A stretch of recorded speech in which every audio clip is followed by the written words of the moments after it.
As part of We the People, celebrating 250 years, here's This Day in History. Proudly sponsored by American Family Insurance.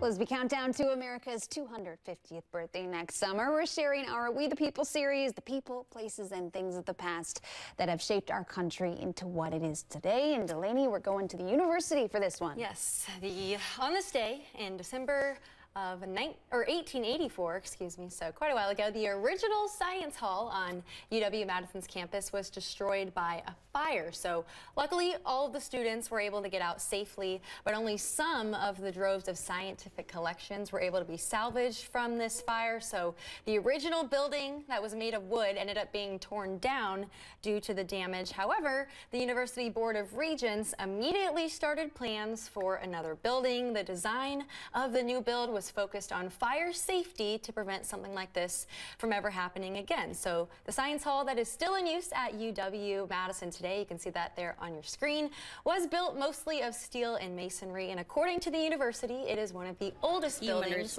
to use steel beams in its structure. So the new building was finished in December of 1887, making it now 138 years old, and it is also the oldest lecture hall, one of the oldest lecture halls still in use on the campus. Honestly, one of the most recognizable buildings as well. Yeah, I remember beautiful. when I first visited Madison, we were on the campus, and I always thought that building was really neat. And it actually was also added to the list of National Historic Landmarks several years later in 1993. So, very neat building. So. Well, what about that? That's beautiful. And also, I did read something else that said those engineering students for the next 4-ish semesters, they had to learn out of a nearby dorm building. While it was getting worked on? Yes. Okay, interesting. So those students working for that degree hard. Yes, yes. Delaney, thank you.